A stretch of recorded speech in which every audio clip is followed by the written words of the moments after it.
yeah, you like that? Oh, yeah, this is what we're gonna do. Yeah, yeah, oh, go Irish. All right, there it is. That guy right there says it all. Irish beat a MAC team, Clutch. Woo!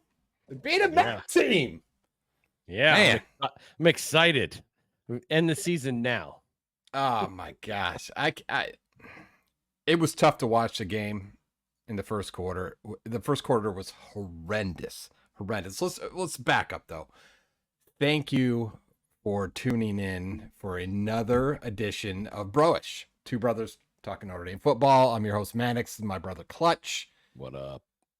Oh my gosh. First of all, Clutch, before we even get into this game, thank you again for hosting another successful family get together at your house for and watching the Purdue game, which was great. 66-7 victory for Notre Dame, and we had a great time. And thanks to your family for hosting us and cooking all that great food. We all had a blast. So thank you again. You're welcome. Moving on, Notre Dame, second MAC team in this year already that we've played in Miami of Ohio. The Redhawks ended up winning 28-3, but it didn't seem like it was going to go very well right out the get-go. First quarter, and this happens. First punt, right away. First punt. And then, which is great, Notre Dame capitalizes on with their defense, and we'll show that. I think it ends right here. We'll see the next play. First and goal. Tipped up, intercepted. So awesome. Yeah, we're doing great. Doing great until we get down the field and this happens. The end of the first quarter. Why? What? Why in the hell is he setting up for a field goal? Why not play the field game? Yeah. What was the yardage on the attempted field goal at the end of the NIU game? Was it 60 yards? It was 60 plus yards. And now I can understand that, right? I mean, you're just trying to win the game. It's either throw a deep ball and hopefully somebody grabs it, right? We all know that Riley Leonard can't throw a deep ball. So we knew that it wasn't getting down to the end zone. Right.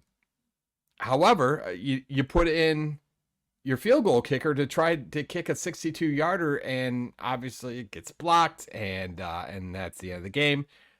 This one, they muffed it. It was a 51-yarder. I just don't understand, and it's the first quarter. So why are we trying? We're giving up great field position right there. You muffed the punt. I know he ends up getting the ball back and throws it away or whatever, but still, you're giving up huge yards, and you could have just punted them down. We got that great Australian punter, get a little pooch punt, and put him in good field position and get the ball back and maybe score. I don't know. I mean, it just seems like a bonehead decision on the coaching staff. Marcus Freeman, he made that call to try to kick a 51-yarder, 52-yard field goal. It just doesn't make sense. Does not make sense, Clutch. In the end, though, Notre Dame, like I said, 28-3 over Miami of Ohio. Riley Leonard scored 2 rushing touchdowns and 143 yards, I think, overall. 143 yards rushing on 12 attempts. He had that huge 50-yarder. We'll show that in a second at the end of the game. I did listen to him who's Jarrett? Ned Jarrett, Flanders? the color comment. Yeah, Ned Flanders. When Ned Flanders had made a comment about after the first, and we'll show that here. This is Riley Leonard's first touchdown run of the game in the second quarter. Minutes of this opening half. And this is Leonard again, and why not get another rushing touchdown? Now, Jarrett had made a comment, I didn't put it in there, but he had made the comment that Riley Leonard he's so big and he's so tall that he makes these very slow cuts and moves or whatever, but it's awkward to the point where the defense gets tripped up by it, that he's so awkward and slow, and he the way he moves and the cuts that he makes, that are very slow, as you can see. And it just messes up the defense. Like they're running full speed, or they're running to try to tackle this guy, and he just makes these awkward cuts. What do you think, Clutch? Is he an awkward runner? No, I just think he's so tall. Like he just, if you had somebody who was 8 feet tall, taking one step and juking to the right is going to look awkward, but he's so big that that one step is bigger than the person you're going up against. Now, with that being said, how's that throwing off the defense though when he makes those cuts? I don't know if it's throwing him off, but here's the thing. Make that judgment now against Miami of Ohio. Put him in the NFL, and he's going to get his ass broke because the defense is so much quicker. So this is what I hate about college sometimes is that they put all their eggs in one basket and say, oh, Riley Leonard, he's going to be a great NFL quarterback. You look at his legs and stuff like that.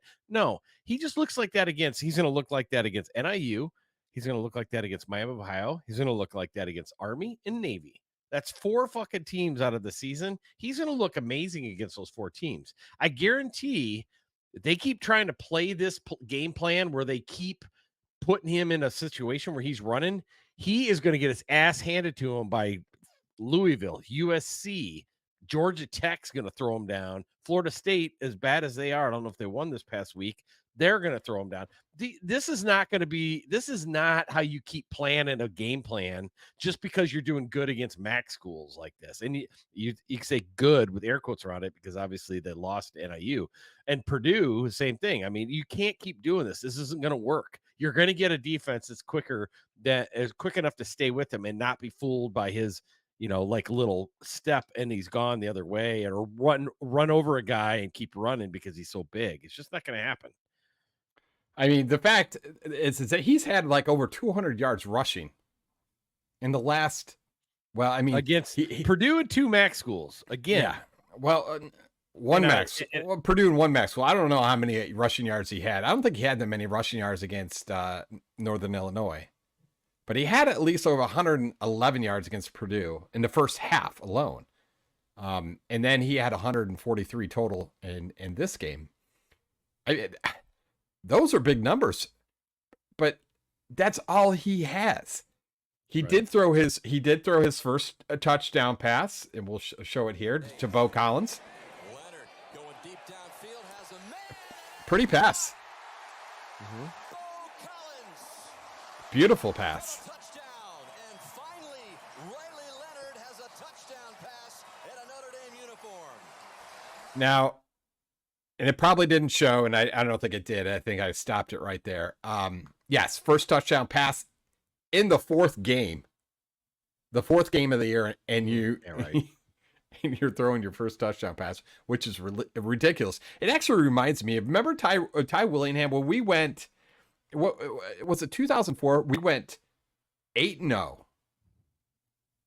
And didn't we? It was almost defense alone that was winning those games. The first 8 games. And I don't think we had an actual physical either rushing or passing touchdown. I can't remember.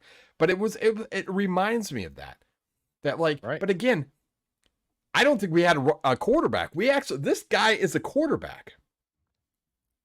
And I had read a couple articles this week about Riley Leonard talking about how, that like he just, he's got to work through the kinks. He's just trying to, each and every day he's getting a little bit better and a little bit better. And I'm like, wait a minute.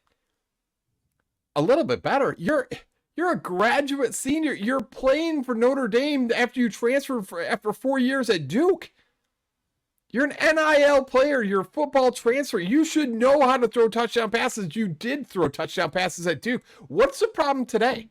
Why can't you throw a touchdown pass? Why can't you throw downfield? Why can't you make a simple screen where you're not overthrowing the player or throwing 3 yards to the right or left of the guy? I mean, the first quarter was horrendous when you looked at his passes. They were terrible. He couldn't he'd throw short. He couldn't throw long. At one point, I think he threw up the middle for about maybe 10 yards. And Jarrett said that was probably the best pass that he's had all year. And I laughed and I was like, he's right. Until he threw that pass to Bo Collins, which was a pretty pass. That was a really pretty pass. Bo Collins wide open. got past his defender and right there. And it reminds me Golden Tate, which we'll actually show at the end. This is actually it's like the 20th year anniversary of that. No, not 20th. Oh yeah. They just had that on. The 15th or 10th. Oh, no. It would have been Pardon the like interruption, 2000, actually. 2008. Pardon the Eruption actually celebrated it. It's like 15 or 16 years. I don't remember. Yeah, but and we'll show it at the end of the and I have it queued up for the end. But when he jumps in, but it's same thing. He's just a pass right over his head. He's looking over. Beautiful pass. Now keep doing it. That's really what we want you to do is it. And I understand he's got new receivers and maybe that's it. He just doesn't have that, that relationship, the familiarity with the receivers. So think about the NFL when you've got an NFL quarterback that's young, like who's the ex-Chicago Bear that's Fields. So Fields is over at Pittsburgh. He's doing better. But again, he's in a new offense, new players, and I really don't. I kind of understand. I mean, I've never heard why, but I can understand why Notre Dame goes out to NIL and grabs quarterbacks. Hey, we don't have enough depth at quarterback, or we don't have enough senior leadership with the quarterback team, quarterback side of things. Let's get somebody that's got a bunch of years in, has led a bunch of players. Let's get him in. He'll take over the offense. That's great in concept. But again, I mentioned this last show or 2 shows ago. You've got to make a bond with more than just one player. You've got to get that bond in. I mean, think about the Marvin Harrison, Peyton Manning bond that they had, where they would do run routes until they were bored, out of their mind. Yeah. Of just running routes because they had to get used to how each of them run a route. Now take that and compound it with a new team, all these new receivers that are coming from the NIL, in fact, not even receivers from Notre Dame. And then you've got the running backs that may pop out and they have to do stuff. I just don't think going to the NIL to get a quarterback is an answer unless you're super desperate. And we've had this conversation multiple times throughout the season is the fact that, we need to start developing a quarterback, and hopefully we are. I like Minchie. We're at the point where we need to take that quarterback and actually bench his ass. And that's another thing. Can you bench an NIL quarterback that's a 5th-year senior and hoping that he's upping his stock for the NFL draft and he's bombing out, which is his own doing? Bench his ass. Can you do that and put in peanut butter and jelly or Minchie? I don't know. I agree. It should happen because every time we put in peanut butter and jelly, it looks pretty damn solid. Yes, So, and and he's not much of a running quarterback like Riley Leonard is. However, we don't need that. I don't think we need that all the time. I think we have a lot of great receivers that want to catch the ball. You need speed to get out of trouble, or you need speed to run that once in a while quarterback end around, or not end around, or that hook play that goes to get for the first down. But you don't need a guy powering through the line and then the secondary. And then running another 10 yards for a touchdown, juking people. I mean, that's great that he can do that, but we've seen that Notre Dame broke him last year again when he was playing for Duke. It's going to happen this year. It's just a matter of when is that going to happen? Plus, we have 2 of the most dynamic running backs in Jeremiah Love and Jadarian Price. Those guys alone. So, and I'm just kind of looking at the stats right now. Now, Jeremiah Love through 4 games has 339 yards. Riley Leonard is right behind him with 322 yards. But that's all he's done. He's only thrown for 587 total passing yards. And Jelly in mop-up time has 104 yards. Yeah. So to give you an idea of what's going on, because and Jelly came in against Purdue. I don't know. I just think that let the quarterback be the quarterback. Let him pass the ball. Okay, occasionally run here and there. But you got 2 great running backs. I mean, rely on them as much as possible. I mean, they're both dynamic in their own ways. And I think that, we have, and we even have other running backs in there that Ford, Devin Ford from the transfer from Penn State, and Williams, for his name is, I think it's Aeneas or something like that. Aeneas. Aeneas? Aeneas Williams. And he's a freshman. So I'd like to see him get some carries. So he has, but I just think I don't know. Riley Leonard is basically running the ball too much, I think. Again, we're getting touchdowns out of it here and there, but I don't know. I did want to make the point because you had pointed it out. I didn't see it, but you and Wayne had talked about it. After that touchdown pass to Bo Collins, Riley Leonard had come off the field, and one of the coaches came up to him, was excited, obviously, for him because of his first touchdown pass of the year, and got in his face, and Riley Leonard pushed him away from what you guys said. I didn't witness this, but tell us what happened. I don't remember, and it was a quick snippet. So, and I tried to find it online, but I haven't found it. But he comes off, if you remember, after he scores that touchdown, NBC played a replay of like some lineman going, yeah, in slow motion, like next and jumping right next to Leonard, and then they cut and went to commercial. When they came back later, they played that in full speed, and they continued it all the way to the sideline. So this lineman is right next to Leonard, like yelling at him, and he's like not looking at him, like he's like trying to be humble. And he gets to the sideline, and I don't know who it was. It wasn't Denbrock or anybody like that. It was some black guy that was a coach or something like that. Got up to him and like hit him in the chest and was like yeah. And Leonard didn't even look at him, just frowned and like pushed him away, like get the fuck off me. And then somebody else stood there and then and was talking to him, like another coach, and just then they cut off that clip.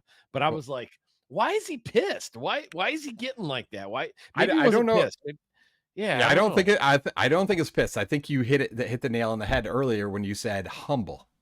He wants to keep himself humble. He has this whole thing, and I don't know if you've read about it or heard about it, but he has this whole thing when he was at Duke, when he was in high school, he had his mom make him those bracelets that say "you suck," and then when he was at Duke, he had his mom text him before the game and say "you suck" all the time. Try to keep him humble. So I think that like he likes that. He doesn't want to get too excited, and then something really bad happened, like, I don't know, say a fumble after you run the ball for like 40 yards. Check this play out. Down at 4, and it's a fake to Love, and Riley Leonard takes off. Another first down for Let me do Ryan Harris. Slide! You need to slide! I know. Harris is going off. Exactly. Why are you trying to put a stiff arm up after you gained 30 yards or whatever it was? What are you doing? Let the running back do that. Well, I mean, a running back, Jeremiah Love, loving to death. But the same thing. He got the ball punched out here. We'll see it here in a second here after this play. Here's Jeremiah Love in the third quarter. And right here gets popped out. They called that a touchdown, though, didn't they? No, that was a fumble. I don't think so. I think it was a fumble, and then the guy, our lineman, recovered it. Oh, I see what you're saying. So it's still a touchdown. Still a touchdown. But not. However, it popped out. Yeah, he got it right there. 50, 55, 59. Here's the thing. So hold on. One point. Do you think Riley Leonard, Jeremiah Love are going to have to carry the football around campus all week long and have people try to smack it out of their hands? Maybe, but I does that know. happen? Do they do that? Does that happen? So it's a lot like you see it in movies and stuff. But whatever. Yeah, I mean Leonard's problems are bigger than that. He fumbled. He shouldn't have ran that far. One, he should have slid. I mean, not ran that far, but slid. Two, he should learn how to pass more than he runs, because again, this isn't going to work when we hit the big games, the rest of the big games. So I don't know. Love maybe a little bit. Maybe should hold on to it. Maybe he got a little loose because he knew he had made the touchdown. He had that realization. But let me just throw this in there before I forget. Yeah. If any of you watching aren't doing this, you need to listen to the radio broadcast. If you're not in an area where the radio broadcast is happening, if you've got Sirius XM, it's unfortunately on the Catholic channel, and you have to wait. Like the Catholic channel will still have a program sometimes on at the beginning of the game, and you'll think it's not on there, but it will be. Just stick with it. That broadcast with Ryan Harris, and I don't know who the other guy is. He is Tony Simononi. Tony Simeone, the baloney guy that we talked about earlier in Yeah. the season. Ryan Harris has no shame with Notre Dame. He loves Oh, Notre Dame. Notre Dame's his none alma at all. mater, but he knows that this shit is garbage, and he will talk about it the whole game Yeah. and say how they're doing the wrong thing. So listen, if you aren't listening to it, you need to tune it in and turn off Ned Flanders and the NBC broadcast because it's horrible and it doesn't do you any good. I I'm totally sorry, Hannah Simmons' husband or Hannah Simmons. agree. Hannah Storm. That's my Hannah Storm. Hannah Simmons is my daughter's friend. Sorry. Anyways, Hannah Storm's husband. He's not bad as a regular color guy, but Ned Flanders can just hit the road. He has no bond in Notre Dame. And Ryan Harris, he's a Super Bowl guy. He's been to the Super Bowl champion. He will lay it on there and tell you about how, hey, this play right now, it reminds me back in the day of, when I was playing with Carlisle Holiday and blah, blah, blah. And he goes right into a quick story about it and how it did or didn't work. It's great. So just saying, do it if you can get it. Yeah, I agree. And I think the next game against Louisville, which we'll talk about here in a second, I think I'm going to I'll record some clips just to give you a taste. If you don't catch it, try to play some clips next week and see what Ryan Harris is yelling about. Sometimes it's cool. Especially when he gets excited about a good play or whatever. I mean, he just gets excited like one of your friends and you guys are drinking beers or whatever and just watching the game. He's like the guy next to you. He's like my brother. He's like Clutch. Or he's like Bruce. Bruce will get excited, from time to time after like a big Notre Dame play. So I like it, and I like what you said is that he's not afraid to slam the team or the players or the coach, right, and ask the question about what the hell was that. So I do. I definitely like it. I didn't have a chance. I was working yesterday, so I didn't have a chance to sit down and listen to Ryan Harris. But next weekend when they play Ville, I will be I'll be listening to Ryan Harris. Speaking of. Obviously, we just saw the fumble, and you should slide. Well, Riley Leonard had one big play to pretty much seal the game here. Why wouldn't it be Riley Leonard up the middle and nothing but grass ahead of him? Got long legs. 50 yards, the latest touchdown rock for Leonard. Got long legs. Nobody's going to catch him. Is that speed, Clutch, or is that just long legs, the stride? Is it the stride? I think it's speed too. I mean, he's a little speed, stride. 6'4" guy with those long legs. Yeah, I mean, if you want to talk about long legs, I assume Peyton Manning has long legs, but when he runs, it looks like he looks like Forrest Gump coming out of his braces when he was like 8 years old. Where he comes out. Do you remember those long runs by Dexter Williams or those long runs by Josh Adams back in the day? It seemed like those they took a little longer to get to the end zone. Where Riley Leonard, as you saw, it felt like that was a 20-yard run to me. That was bad defense. I think there was nobody in the secondary.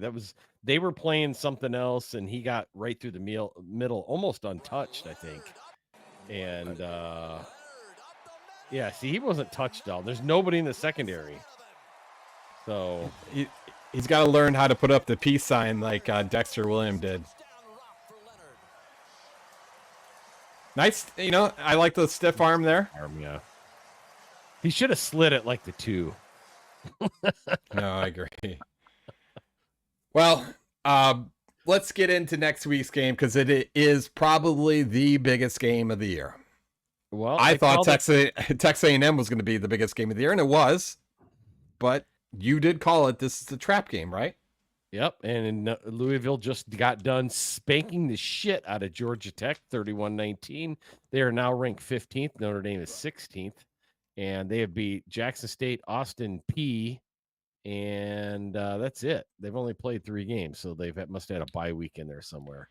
Now, here's some stats, though, against Georgia Tech. They are not a running team. At least, I don't know what the stats are, overall stats are throughout the games they played throughout the year. However, their leading rusher 23 yards on 10 attempts. Ooh, Second yeah. runner was their quarterback Tyler Shaw, 19 yards on 4 Yeah, attempts. how in the hell did they win this game? Looking at the Well, yards. looks like a lot of passing. Obviously, 2 touchdowns right there. They scored 31 points, so maybe defense. Defense. I don't know if they had any touchdowns on defense. No, they had big plays. They had. I'm looking at the box score on A field goal looks like they've Google. only Yards per play 7.1 compared to 5.9 with Georgia Tech. Well, where'd they score these other touchdowns? I mean, they only it's threw. because- Did they have any rushing touchdowns at all? I don't know what they did. No rushing touchdowns. They only 2 passing touchdowns and 1 And only field one goal. fumble. So that accounts for right there 17 Kick points. returns, maybe. I guess maybe kick returns. No touchdowns on kick returns. What? What is going on? So they got 2 rushing touchdowns And no a field passing goal. touchdowns. No. They have not 2 rushing touchdowns, 2 passing touchdowns. They didn't have any rushing touchdowns. No, I got them. Oh wait, that's Georgia Tech. Sorry. Yep, 2 passing touchdowns, no rushing touchdowns. And nothing on defense that's significant. Well, that's an interception. It doesn't say touchdown, so maybe there is something on defense. Let's see what the overview is here. Kick returns 0-0. Right. Kicking. Fumble return for a touchdown. Right there. So it looks like they had on 0 yards. 0 yard return, fumble return for a touchdown. It is in the end zone. In the first quarter. Jeez. So it must have happened right there in Georgia Tech territory. And then touchdown for pass, and then a field goal. They had and then a 57-yard touchdown pass and a safety. Oh, that was Georgia Tech. Had a safety. 55-yard blocked field goal return. There you go. There it is. That's our 2 touchdowns. How did they go from unranked to 15th? That's what I want to know. After playing Austin P and the Jackson State Blind School, what did they? You sure they weren't ranked last week? They might have been, but how did they get ranked? So they haven't played anybody. They played Austin P and Jackson State. I just think I don't even know if it's Jackson State. It just says Jax. J-A-X. I think it's early in the season, but here's my thing. No. Okay, so they were ranked 15th. Oh, so this is not their new ranking yet. That'll come out tomorrow. No, it came out. It came out today. Did it? Because all the rankings come out today. They were unranked against Austin P. Then they were ranked 15th against Jackson State. Then they were still says they were 15th against Georgia Tech, and now it says they're 15th against Notre Dame. I would assume they would have jumped up after beating Georgia Tech. No, they are 3-0. They've won obviously 3 games, but they're 15. This is the new rankings because Michigan ended up beating USC, came back and beat them. USC was 11th, right? Michigan jumped from 18th up to 12th at that victory. Yeah. So, anyways, somebody asked me tonight, "Hey, did you watch a Michigan USC game?" And I had to use my analogy. I don't know if I shared it with you and Wayne, but I got props on this with Norm. I said, "Yeah, I did not," because it's that game is basically like watching a pile of dog shit fight a pile of cat shit for the spot on the ground that it's going to land on. Don't care. We're going to have to care if we're going to make the playoffs and play one of these teams. I don't know if we're going to do that anyway. I don't care. Quickly, we're run out of time. Clutch, we're running out of time. We're running out of 30 minutes here. Give me your prediction for for Louisville coming up. I'm going to say 25-19 Louisville. I'm going to say 28-13 Louisville. And that's because I think Louisville has a better defense. It looks like they blocked a kick on Georgia Tech. Notre Dame's having a hard time on special teams just getting the ball to the place holder so they can kick the field goal. And so muff punts or whatever, muff field goal snaps, blocked field goals by Northern Illinois. I don't think Notre Dame comes and plays very well. This is will be their third game at Notre Dame Stadium, and they still have not proved that they can play on their home field. That's ridiculous. I mean, they did win 28-3. Their defense is freaking incredible. Their defense has kept them in every single game this year. Xavier Watts, Benjamin Morrison, all these guys are having a game. So, I mean, if Louisville is a passing team, watch out. But I still think we lose 28-13. Clutch. Sucks, but I mean, look at what happened last year when they played Sam Hartman. So, and we still had a pretty damn good defense as well, and a damn good secondary. So, Clutch, thanks again for joining me. Boubacar. Another edition of I had to drop a Boubacar in there. Boubacar. Let's get the hell out of here. Going to the end zone. The pass is caught by Tate. Touchdown.